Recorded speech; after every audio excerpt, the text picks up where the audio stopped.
Hello, everyone. I am ZHAO Chuang. Let's draw the skull of Amargasaurus. Amargasaurus is a dicraeosaurid dinosaur with a typically elongated skull resembling Diplodocus. When drawing, we must first pay attention to the proportion of its skull. Its skull was relatively long and slightly downward in a natural state, so pay attention to its angle when composing the picture. Secondly, note that the top of the skull, from the top of the eyes to the mouth, had an S-shaped curve. Lastly, focus on the positions of the various structures of its skull. Generally, dinosaurs had temporal fenestrae behind their eyes, but those of sauropods like Amargasaurus were located below their eyes. Unlike the articulation of many carnivorous dinosaurs' lower jaw, which was located posterior, the articulation of its lower jaw was in front of the eyes. Now let's draw the skull of the Amargasaurus. Before drawing, we first determine the position of the skull in the picture.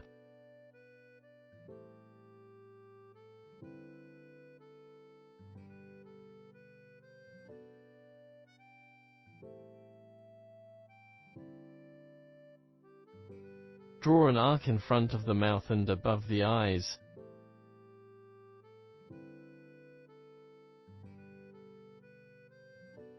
Then draw the front of the mouth,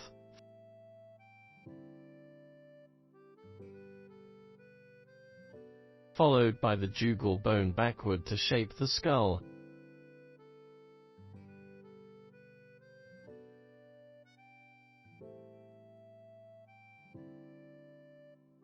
Next, we draw the eye socket in a rough triangular shape.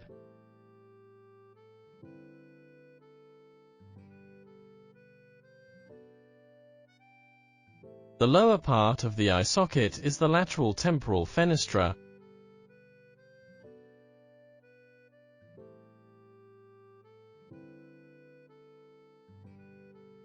In front of the eyes are small degenerating and orbital fenestra. Then, we draw a boundary line between the premaxilla and maxilla, and what's behind is the nasal bone. On the skull, its nostrils are located atop the head. Now, let's draw its sclerotic ring.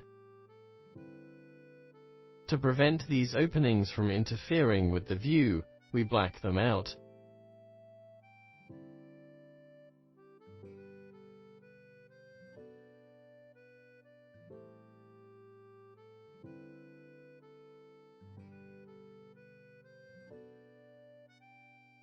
Then we move to draw its teeth.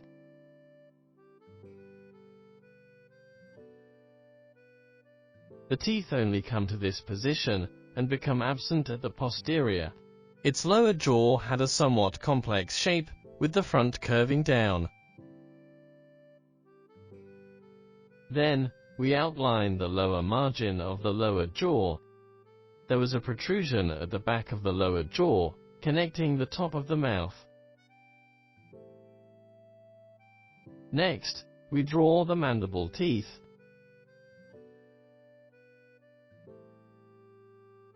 Its lower jaw consists of 3 bones pieced together with a hole in the middle.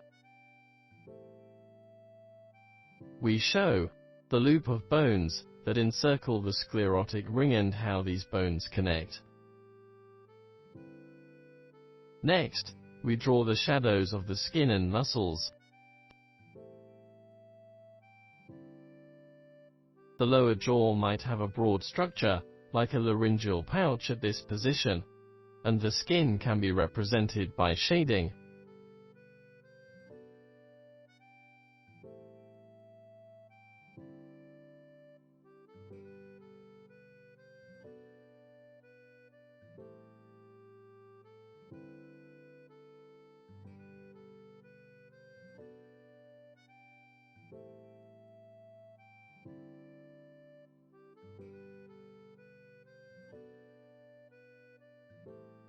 Then we draw the skin on the top of the mouth, and the part above the nose can be drawn thicker, because of the nasal cavity.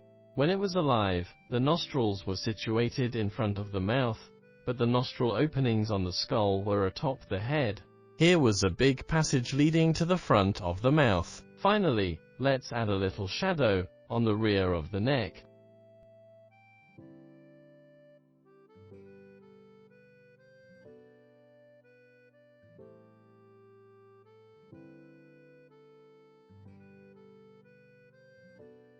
Like this, we've finished drawing the skull Amargasaurus.